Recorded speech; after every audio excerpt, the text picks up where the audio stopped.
سبحان اللہ سبحان اللہ تکبیر نعرہ رسالت۔ پہلے میں نے آپ سے عرض کیا تھا کہ قاری صاحب کی آمد کے بعد آپ کا استقبال بھی کریں گے اور مختصر سا تعارف جو یقیناً مدن پلی کی تاریخ میں یہ سنہری الفاظ لکھ لیا جائے۔ منتظمین جلسہ، صدر عالی وقار، سیکریٹری و جملہ اراکین کمیٹی مسجد سلمان فارسی، یقیناً آپ نے جو محنت کی ہے اس کا نتیجہ فرش پر آپ یہ جب دیکھ رہے ہیں، میرا رب عرش پر آپ کا کیا استقبال کرے گا وہ آپ خود محسوس بھی کر سکتے ہیں اور اس کا اندازہ بھی کر سکتے ہیں۔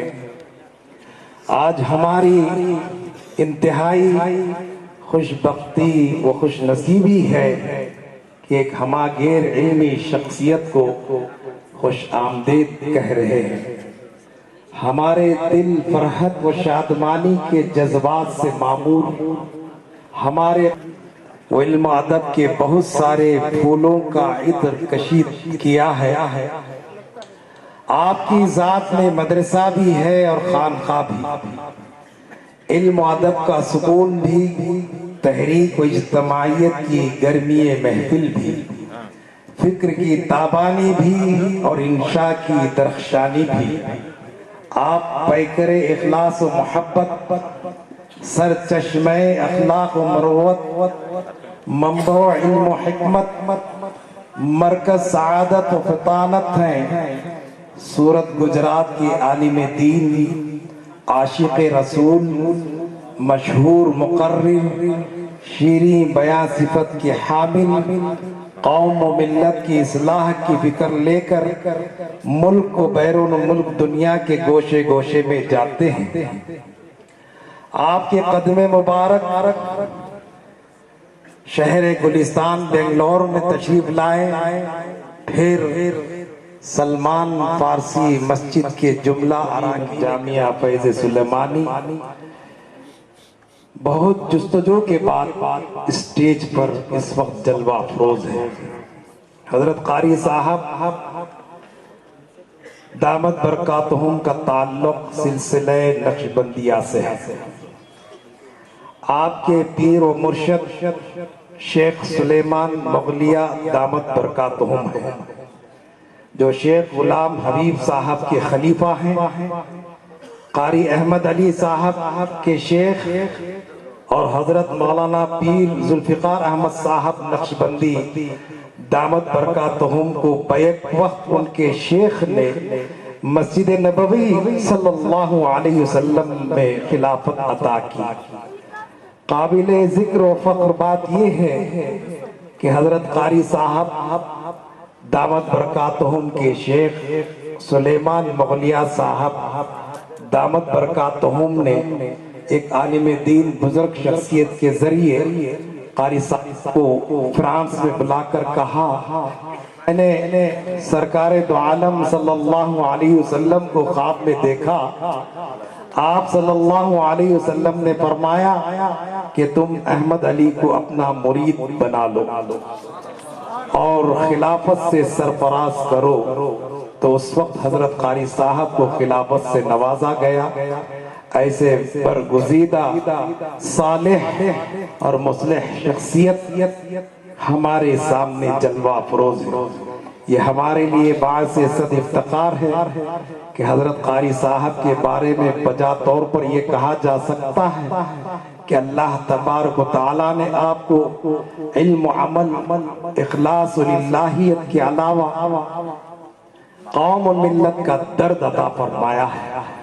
آپ کے والدین اور اہل خاندان کو دولت اسلام سے مالا مال کیا ہے۔ آپ کے ذریعے سینکڑوں بندگان خدا راہ راست پر گامزن ہو رہے ہیں۔ حضرت قاری صاحب کے مریدین یہاں پر ہی نہیں بلکہ دنیا کے ہر خطے میں موجود ہیں۔ آپ کے زیر سرپرستی 180 سے زائد مدارس دین العلومیہ چلتے ہیں۔ حال ہی میں ایک نابیناؤں کا مدرسہ بھی آپ نے کھولا ہے۔ یہ سب کوششیں، کاوشیں اللہ کی طرف سے آپ کو خاص غیبی مدد ہے۔ حاضرین، میں آپ سب کی جانب سے، پورے مدن پلی کی جانب سے، پورے نوجوانان اسلام مدن پلی کی جانب سے آپ کا بصمیم قلب شکر گزار ہوں کہ آپ نے بہت دور سے سفر کر کے یہاں تک پہنچے۔ آپ کے سامنے اس وقت موجود ہیں مولانا عثمان صاحب قبلہ دامت برکاتہ۔ یہ بھی آج کے زندہ اولیاء اللہ میں سے شمار کیے جاتے ہیں۔ آپ نے بہت سارے علماء کو دیکھا ہے، سنا ہے، دیکھتے رہیں گے، سنتے رہیں گے، لیکن حضرت قاری صاحب کے خطاب میں ایک ایک چیز آپ کو ایسے ملے گی کہ آپ کی زندگی کے آخری لمحات تک آپ بھول نہیں پائیں گے۔ ایک ایک لفظ آپ کے دماغ میں بیٹھ جائے گا۔ میں حافظ عثمان صاحب دامت برکاتہ جو کریم نگر سے بنگلور ایئرپورٹ سے پھر مدن پلی کا سفر کر کے قاری صاحب کو لائے اور ہم سب کے لیے نصیحتی باتوں سے مالا مال کرنے کا جو بیڑا اٹھا رکھا ہے، ہم کیا آپ کا حق ادا کر سکتے ہیں؟ اللہ اس کا اجر دے گا۔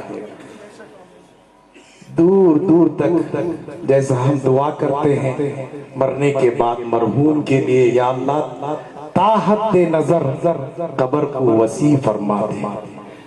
میں اپنے ایمان کامل کو سامنے رکھ کر کے کہتا ہوں، ہماری قبریں تا حد نظر نہیں بلکہ جنتوں کے باغوں میں کا ایک باغ بن جائے گا انشاءاللہ۔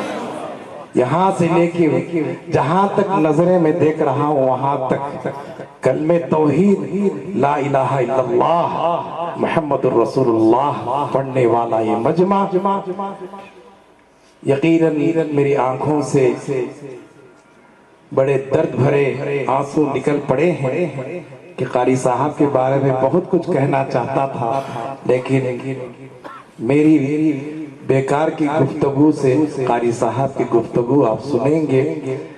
میں اس شعر کے ساتھ آپ کا استقبال کرتا ہوں۔ ایک اس شعر کی آمد ہے کہ رنگ کانپ رہا ہے، ایک اس شعر کی آمد ہے کہ رنگ کانپ رہا ہے، رنگ ایک طرف چرخے کہن کانپ رہا ہے، نطق کو سو ناز ہے تیرے لب اعجاز پر، نطق کو سو ناز ہے تیرے لب اعجاز پر، محو ثریا ہے تیری رفعت پرواز پر، محو ثریا ہے تیری رفعت پرواز پر۔ نعرہ تکبیر، نعرہ تکبیر۔ میں بڑے ہی ادب احترام کے ساتھ قاری صاحب دامت برکاتہم سے درخواست کروں گا سیرت النبی صلی اللہ علیہ وسلم کے عنوان پر اصلاح معاشرہ پر اپنے خطاب سے سرفراز فرمائیں۔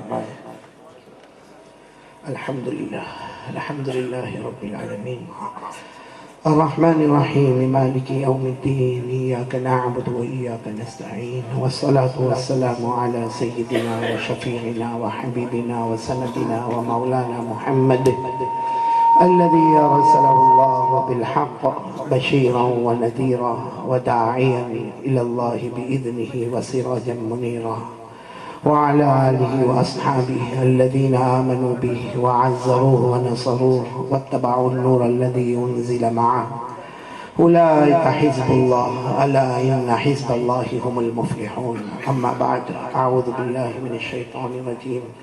بسم الله الرحمن الرحيم. ما كان محمد أبا أحد من رجالكم ولكن رسول الله وخاتم النبيين وكان الله بكل شيء عليما. صدق الله مولانا العظيم. وروى الإمام البخاري عن جبير بن مطعم رضي الله تعالى عنه قال قال رسول الله صلى الله عليه وسلم إن لي أسماء أنا محمد أنا أحمد أنا الماحي أنا الحاشر وأنا العاقب والعاقب الذي ليس بعده نبي أو كما قال رسول الله صلى الله عليه وسلم صدق رسوله النبي الكريم ونحن على ذلك لمن الشاهدين والشاكرين والحمد لله رب العالمين. قابل صد احترام علماء کرام، اساتین علم و فضل، میرے محترم دوستوں، بزرگوں، جوانوں اور پردے میں بیٹھ کر سننے والی میری محترمہ مائیں، بہنیں، بیٹیاں، سب سے پہلے آمین کہو. اللہ تعالی ہم سب کے جمع ہونے کو قبول فرمائے. اللہ تبارک و تعالی ہمارے بیٹھنے کو قبول فرمائے. اللہ ہمارے سننے کو قبول فرمائے. اور پورا مجمع آمین کہے. جیسے اللہ نے ہم کو یہاں جمع کیا، اللہ ہم کو جنت الفردوس میں بھی جمع فرمائے. میرے پیاروں، ابھی ہمارے بہت ہی خیرخواہ اور ہمارے رفیق محترم قاری رضوان بیگ صاحب نے جو تعارف کروایا اور جس انداز میں وہ گفتگو کر رہے تھے، اللہ تبارک و تعالیٰ ان کی عمر میں برکت عطا فرمائے، تندرستی عطا فرمائے، صحت عطا فرمائے. اور ہمارے قاری سہیل صاحب نے اور قاری شہباز صاحب نے جس انداز میں قرآن پاک اور حمدیہ کلام اور نعت پاک، اللہ تبارک و تعالیٰ دونوں جہاں میں بہترین بدلہ عطا فرمائے. میرے پیاروں، میں پہلی مرتبہ یہ مدن پلی میں حاضر ہوا ہوں، پہلی مرتبہ، اور تقریباً 11:15 ہو رہے ہیں. آپ میرے کو ایک صحیح ٹائم بتا دیں کتنے بجے ختم کرنا ہے. 15 منٹ، آدھا گھنٹہ، 1 گھنٹہ، جو بھی وقت.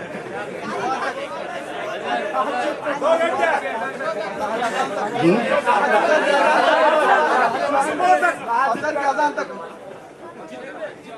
آپ کے بیوی بچے نہیں ہیں؟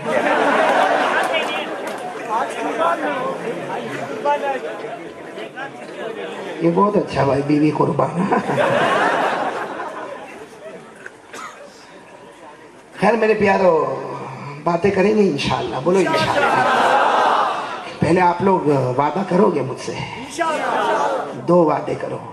آج سنیں گے اور عمل کریں گے انشاءاللہ. نہیں، 2 وعدے پکے کرو. آج کانوں سے سنیں گے اور عمل.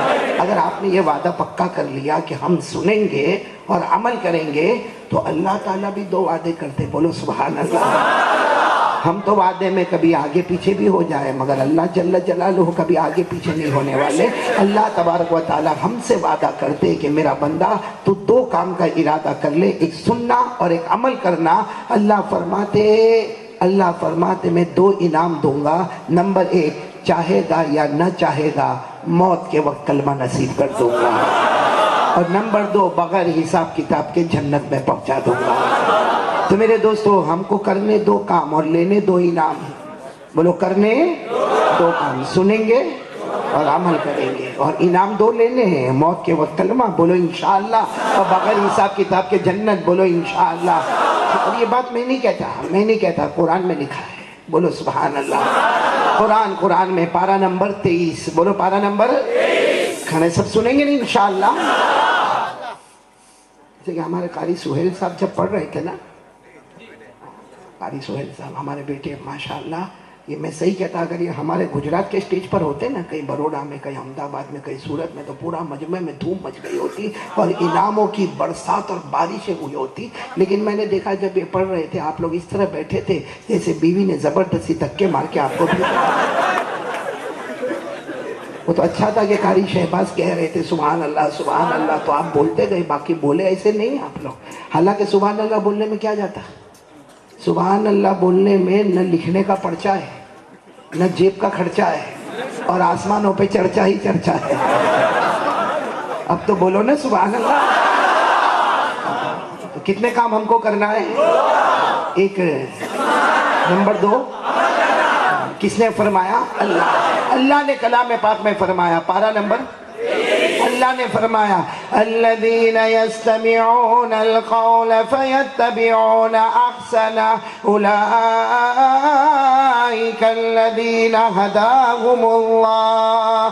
اللہ تبارک و تعالیٰ فرماتے میرے پیارے پیارے بندے اور بندیاں، سبحان اللہ، اللہ جل جلالہ عم نوالہ فرماتے میرے پیارے پیارے بندے اور بندیاں آج قرآن سنیں گے، حدیث سنیں گے اور اس پر عمل کریں گے. بولو آج سنیں گے اور اس پر. اللہ تبارک و تعالیٰ فرماتے اولئک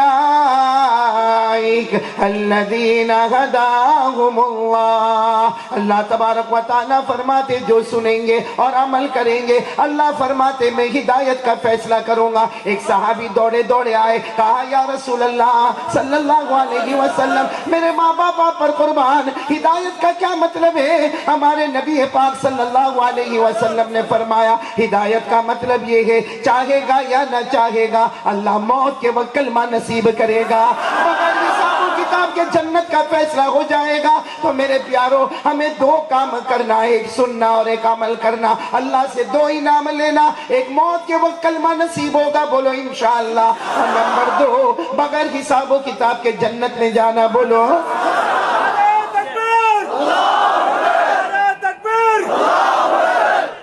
اچھا ہے بھائی، ہوش میں ماشاءاللہ. اب میں آپ سے سوال کرنے جا رہا ہوں، بہت آسان سوال ہے، کوئی ٹینشن میں نہیں آ رہا، بہت آسان سوال ہے، بالکل آسان ہے. یہ آپ لوگ ایسے پھٹافٹ جواب دو گے. ہاں میرا پہلا سوال ہے، یہ اتنا بڑا مجمع بیٹھا ماشاءاللہ کا حد بصر معلوم نہیں کہاں سے کہاں تک کا مجمع بیٹھا، ہماری مائیں بھی ہوگی، بہنیں بھی ہوگی، بیٹیاں بھی ہوگی. میرا پہلا سوال ہے ہم کو جنت میں جانا ہے. ایسا ٹھنڈا ٹھنڈا جواب میرے کو نہیں پسند. میں نے دنیا کی بات نہیں کی، جنت میں. آدمی کو جب یہ پوچھے نا مسلمان کو جنت میں جانا، دونوں ہاتھ اٹھا کر کہے ہاں ہاں جانا بھائی، کائے کو نہیں جانا. لیکن آپ لوگوں کا مدن پلی والوں کا موڈ نہیں ہے. میں نے پھر ایک مرتبہ بولو نا جنت میں جانا سب کو جانا ہے، میرے کو بھی جانا، آپ کو بھی جانا ہے. دوسرا سوال کیوں جانا ہے؟ دیکھو کیسے کیسے چہرے ہو گئے بھائی. کیوں جانا ہے ساتھ میں کہہ دو نا بھائی. اللہ تبارک و تعالیٰ نے خود فرمایا جنت میں جانا ہے، اس لیے جانا ہے کہ ساتھ میں بولو جنت میں کوئی ٹینشن.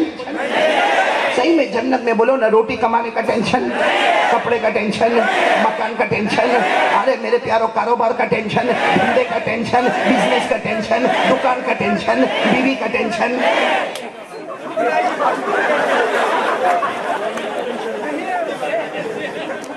کیا ہے بیچارے کچھ بولے تو کیا بولے، بلکہ جو پوچھے وہ بھی کیا بولے. تو بولو نا جنت میں کوئی ٹینشن. آپ کو بڑی پیاری بات لگے گی. اللہ تبارک و تعالیٰ فرماتے آجا میرا بندہ جنت میں آجا. اللہ تبارک و تعالیٰ فرماتے آجا میرا بندہ جنت میں آجا، جو مانگے گا، بولو جو مانگے گا اللہ فرماتے تجھے عطا کروں گا. پھر اللہ خود فرماتے میرا بندہ کیوں مانگے گا، کیوں مانگے گا؟ دنیا میں بہت مانگا، میرا بندہ مانگنا نہیں، سوچتا جائے گا، سوچتا جائے گا، میں عطا کرتا جاؤں گا، عطا کرتا جاؤں گا. میرے دوستو یہ قرآن کریم میں 24واں پارہ، بولو کون سا پارہ؟ 24واں پارہ. جنت میں جانا اور جنت میں کوئی ٹینشن ہے. اللہ نے فرمایا، جن کو یاد ہونے بہت سارے حفاظ کرام ہیں میرے ساتھ میں پڑھے 24واں پارہ. اللہ نے فرمایا وَلَكُمْ فِيهَا مَا تَشْتَهِي أَنفُسُكُمْ وَلَكُمْ فِيهَا مَا تَدَّعُونَ نُزُلًا مِّنْ غَفُورٍ رَحِيمٍ. اللہ تبارک و تعالیٰ فرماتے آجا میرا بندہ جنت میں آجا، جو مانگے گا عطا کروں گا. بلکہ میرا بندہ مانگے گا کیوں، سوچتا جائے گا، میں عطا کرتا جاؤں گا، اس لیے کہ مہمان تو ہوگا، میزبان خود اللہ ہوگا. تو جنت میں جانا ہے نا. پھر ایک مرتبہ بولو نا جانا. ارے آپ کو معلوم ہے اللہ تبارک و تعالیٰ نے جب سب سے پہلی جنت بنائی نا، پہلی جنت، تو اللہ تبارک و تعالیٰ نے تمام فرشتوں کو جمع کیا اور اللہ نے فرمایا آؤ آؤ آؤ دیکھو میری جنت کو دیکھو. اللہ نے فرمایا اب فرشتے جب آئے اور اللہ کی بنائی ہوئی جنت کو دیکھا تو فرشتوں نے سبحان اللہ، الحمدللہ، اللہ اکبر. آپ سچ بتاؤ میرے پیاروں، اگر ہم بڑی بڑی عمارتوں کو دیکھتے ہیں نا، بمبئی چلے جائے، بنگلور میں جائے، بڑی بڑی عمارتیں نظر آتی. بلکہ میرے بھائیوں اگر آپ کبھی دبئی دبئی گئے ہو اور بڑے بڑے برج نظر آتے ہیں، ہماری آنکھیں چکا چوندھ ہو جاتی ہے۔ حالانکہ بنانے والا انسان ہے، آرکیٹیکٹ انسان ہے، کانٹریکٹر انسان ہے، ڈیزائن دینے والا انسان ہے، اینٹ اور سیمنٹ اور گارا لانے والا انسان ہے۔ جب انسان اتنا بڑا برج دبئی میں بناتا ہے کہ آنکھیں چکا چوندھ ہو جائے، تو پیدا کرنے والے اللہ نے جنت کیسے بنائی ہو؟ کون سی جنت اللہ نے بنائی؟ پہلی والی بنائی۔ تو فرشتوں کو کہا آ جاؤ۔ فرشتوں نے کہا یا اللہ ایسا تو کبھی ہم نے دیکھا ہی نہیں۔ اللہ نے فرمایا ابھی تو پہلی دیکھے ہو، دوسری دیکھو گے پہلی بھول جاؤ گے۔ بولو سبحان اللہ۔ پھر اللہ تبارک و تعالیٰ نے کون سی جنت بنائی؟ دوسری۔ پھر اللہ تبارک و تعالیٰ نے تیسری، پھر اللہ نے چوتھی، پھر اللہ نے پانچویں، پھر اللہ نے چھٹی، پھر اللہ نے ساتویں۔ اور ساتوں جنتوں کے بنانے کے بعد اللہ نے فرمایا میری عزت کی قسم، میرے جلال کی قسم، میری بڑائی کی قسم، میری کبریائی کی قسم، اللہ نے فرمایا اب میں 8ویں جنت بناؤں گا اور اپنے ہاتھوں سے بناؤں گا، کما یلیق بجلالہ و شانہ۔ اللہ نے فرمایا اپنے ہاتھوں سے بناؤں گا اور ایسی جنت بناؤں گا کہ ساتوں جنتوں کا جو مجموعہ ہوگا اس کو کئی گنا کر کے میں 8ویں جنت بناؤں گا۔ تو اللہ نے کتنی جنتیں بنائی ٹوٹل؟ 8۔ میں نام بتاتا جاؤں گا، آپ لوگ انگلی پر گنتے جاؤ گے انشاءاللہ، اور ڈائریکٹ قرآن کریم سے ہم نام دیکھتے جائیں گے۔ پھر ایک مرتبہ بولو نا اللہ نے کتنی جنتیں بنائی؟ 8 جنتیں بنایا۔ اللہ تبارک و تعالیٰ نے پہلی جنت بنائی، پورا مجمع بولے گا، مدن پلی والے ساتھ میں بولیں گے۔ اللہ تبارک و تعالیٰ نے پہلی جنت بنائی، نام جنت رکھا، بولو سبحان اللہ۔ اللہ تبارک و تعالیٰ نے دوسری جنت بنائی، جنت النعیم۔ اللہ تبارک و تعالیٰ نے تیسری جنت بنائی، بولو جنت عدن۔ نام جنت عدن۔ اللہ تبارک و تعالیٰ نے چوتھی جنت بنائی، جنت الخلد۔ اللہ تبارک و تعالیٰ نے 5ویں جنت بنائی، جنت سلام۔ اللہ تبارک و تعالیٰ نے 6ٹھی جنت بنائی، جنت المقامہ۔ اللہ تبارک و تعالیٰ نے 7ویں جنت بنائی، جنت المأوى۔ اب اللہ تبارک و تعالیٰ نے فرمایا سب سے ٹاپ والی جنت بنانے والا، اللہ فرماتے اپنے ہاتھوں سے بنانے والا، اللہ فرماتے ساتوں جنتوں میں جو کمال ہوگا اس کو کئی گنا ملا کر میں 8ویں جنت بنانے والا، ساتوں آسمان اس کے سامنے کچھ نہیں، ساتوں زمینیں اس کے سامنے کچھ نہیں۔ اللہ تبارک و تعالیٰ نے 8ویں جنت بنائی اور نام رکھا جنت الفردوس۔ کتنی جنتیں ہو گئی؟ 8 جنت۔ ہم کو کس میں جانے کا؟ اتنا جلدی نہیں، سوچ کوئی ہم نے سب نمازیں پوری نہیں کر لی ہے، اس میں سوچ کے بولو 8 جنتیں ہیں، پہلی میں نہیں جمع اپنے، دوسری بھی نہیں، کس میں جانے کا؟ 8ویں میں جانے کا۔ تو میرے سوال کا جواب سمجھنا برابر، کون سی جنت میں جانا ہے؟ ایسا دیکھو تو میرے کو بھی 8ویں میں ہی جانا ہے۔ کون سی جنت؟ کیونکہ ساتوں جنتوں کا جو کمال ہے اس کو کئی گنا بھر کے اللہ نے 8ویں جنت کو بنایا۔ ارے بھائی ابھی میں اگر یہاں اسٹیج سے اٹھوں ایسا کچھ ہوگا تو نہیں، میرے کو نہیں لگتا ہوگا، لیکن اگر میں اسٹیج سے اٹھوں یہاں 500 کا نوٹ پڑا اور تھوڑا آگے جاؤ تو 2000 کا نوٹ رکھا تو میں کون سا لوں؟ پاگل ہوں؟ 500 آپ کے لیے چھوڑ کے جاؤں؟ ارے وہ لو جس میں پورا مجموعہ آئے، اور جنت الفردوس میں سارے جنتوں کا مجموعہ ہے۔ بھائی کون سی جنت میں جانا؟ بولو جنت الفردوس۔ اب برابر سننا، ہمارے آقا بولتے جاؤ تاجدار مدینہ محمد مجتبی احمد مصطفیٰ سرکار دو عالم، بولو نا سرور کونین رحمت للعالمین خاتم النبیین شفیع المذنبین مزمل و مدثر طٰہٰ و یاسین محمد الرسول اللہ۔ ہمارے آقا صلی اللہ علیہ وسلم معراج پر گئے، کس سے ملاقات ہوئی؟ ساتھ میں بولو نا، کس سے ملاقات ہوئی؟ اللہ سے۔ کمال عجب میرے پیاروں، معراج پر گئے، ہاں اللہ تبارک و تعالیٰ نے فرمایا آؤ آؤ، اللہ نے فرمایا آؤ میرے محبوب، آؤ آؤ آسمانوں پر آؤ۔ تو ہمارے آقا صلی اللہ علیہ وسلم کی آنکھوں میں آنسو تھے. فرمایا اللہ میں آسمانوں پر کیسے آؤں گا؟ اللہ آسمانوں پر آؤں گا کون مجھے پہچانے گا؟ اللہ ساتوں آسمانوں کو کیسے پار کروں گا؟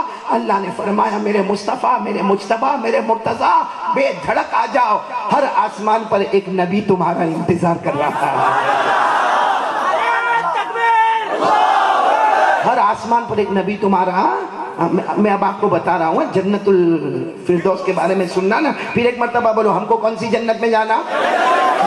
آٹھویں جنت لیکن سنتے جاؤ. ہمارے آقا محمد الرسول اللہ صلی اللہ علیہ وسلم جب معراج پر تشریف لے گئے، بولو سبحان اللہ، پہلے آسمان پر پہنچے. سب ساتھ میں بولنا. ہمارے آقا صلی اللہ علیہ وسلم پہلے آسمان پر پہنچے، حضرت آدم سے ملاقات ہو گئی، بولو سبحان اللہ. ہمارے نبی دوسرے آسمان پر پہنچے، حضرت عیسیٰ علیہ السلام سے ملاقات ہو گئی. ہمارے نبی تیسرے آسمان پر پہنچے، حضرت ادریس علیہ السلام سے ملاقات ہو گئی. ہمارے نبی چوتھے آسمان پر پہنچے، حضرت یوسف علیہ السلام سے ملاقات ہو گئی. ہمارے نبی پانچویں آسمان پر پہنچے، حضرت ہارون علیہ السلام سے ملاقات ہو گئی. ہمارے نبی چھٹے آسمان پر پہنچے، سیدنا کلیم اللہ حضرت موسیٰ علیہ السلام سے ملاقات ہو گئی. اور ہمارے نبی جب آخری آسمان ساتویں آسمان پر پہنچے، سیدنا خلیل اللہ حضرت ابراہیم علیہ السلام سے ملاقات ہو گئی. ہمارے نبی نے ساتوں آسمانوں کو پار کیا، اس کے بعد جنت کو پار کیا. کس سے ملاقات ہو رہی ہے؟ سب پڑھیں گے میرے ساتھ میں، پڑھیں گے انشاءاللہ. 27واں پارہ بولو نا. ہمارے نبی کی ملاقات کس سے ہو رہی ہے؟ اللہ سے. اللہ نے فرمایا وَهُوَ بِالْأُفُقِ الْأَعْلَىٰ ثُمَّ دَنَا فَتَدَلَّىٰ فَكَانَ قَابَ قَوْسَيْنِ أَوْ أَدْنَىٰ فَأَوْحَىٰ إِلَىٰ عَبْدِهِ مَا أَوْحَىٰ. ہمارے آقا محمد الرسول اللہ بولو نا صلی اللہ علیہ وسلم نے ساتوں آسمانوں کو پار کیا. ہمارے نبی نے آٹھوں جنتوں کو پار کیا. جب آٹھویں جنت میں پہنچے یعنی جنت تو ہمارے نبی جب آٹھویں جنت میں پہنچے تو اللہ کو پوچھا اللہ اتنی بڑی جنت، اللہ ساتوں آسمان ساتوں زمین اس کے سامنے کچھ نہیں، اللہ اتنی بڑی جنت، اللہ اتنی بڑی جنت. ہمارے نبی نے بڑے پیار سے پوچھا اللہ اتنی بڑی جنت کس کو عطا کرے گا؟ اللہ نے فوراً جواب دیا میرے محبوب تیری امت کو عطا کروں گا، تیری امت کو عطا کروں گا. ہمارے آقا صلی اللہ علیہ وسلم خاموش. بولو ہمارے آقا صلی اللہ علیہ وسلم کچھ دیر تک کچھ نہیں فرمایا. پھر ہمارے نبی نے دھیرے سے چہرے انور اٹھایا اور فرمایا اللہ پھر بتانا اللہ اتنی بڑی جنت، جنت الفردوس، اللہ پہلی نہیں، دوسری نہیں، تیسری نہیں، چوتھی نہیں، پانچویں نہیں، چھٹی نہیں، ساتویں نہیں، اللہ آٹھویں جنت کے بارے میں بات کر رہا ہوں، جنت الفردوس کے بارے میں بات کر رہا ہوں. اللہ کس کو دینے والا؟ اللہ نے فرمایا میرے محبوب فکر ہو رہی ہے نا، لکھ کر دیتا ہوں یہ جنت الفردوس دوں گا تو صرف تیری امت کو عطا کروں گا. اللہ نے لکھ کر بولو دے دیا. بولو اللہ نے لکھ کر. قرآن کریم میں پارہ نمبر 16 بولو پارہ نمبر سورۃ الکہف اللہ نے لکھ کر بولو میرے ساتھ میں پڑھیں گے. اللہ نے لکھ کر دے دیا ان الذین آمنوا وعملوا الصالحات كانت لهم جنات الفردوس نزلا خالدین فیہا لا یبغون عنہا حولا. اللہ تبارک و تعالیٰ فرماتے میرے آخری نبی کے امتی کلمہ پڑھنے والے بولو لا الہ الا اللہ محمد الرسول اللہ صلی اللہ علیہ وسلم. اللہ تبارک و تعالیٰ فرماتے میرے آخری نبی کے کلمہ پڑھنے والے امتی، اچھے اچھے عمل کرنے والے امتی، تم سب کا ٹھکانہ اللہ فرماتے ہم کو فرماتے تم سب کا ٹھکانہ جنت الفردوس ہوگا، ہمیشہ رہے گا. بولو ہم جنت الفردوس میں ہمیشہ رہیں گے، نہ ہٹیں گے، نہ ہٹائے جائیں گے، نہ نکلیں گے، نہ نکالے. ہم لوگ جنت الفردوس میں جائیں گے پھر باہر آئیں گے؟ جنت الفردوس ساتوں آسمان اور ساتوں زمین اس کے سامنے کچھ نہیں. بھائی جائیں گے تو واپس نکلیں گے؟ ہم کسی اور کی زمین کو نہیں چھوڑتے، وہ تو اپنی ہے. ہماری ہے، بولو جنت الفردوس کس کی ہے؟ ارے سینہ ٹھوک کر بولو بھائی، جنت الفردوس ہماری ہے، ہماری ہے میرے دوستو۔ اللہ نے لکھ کر دیا ہے کہ جنت الفردوس سب کو جانا نا، جنت میں جانا۔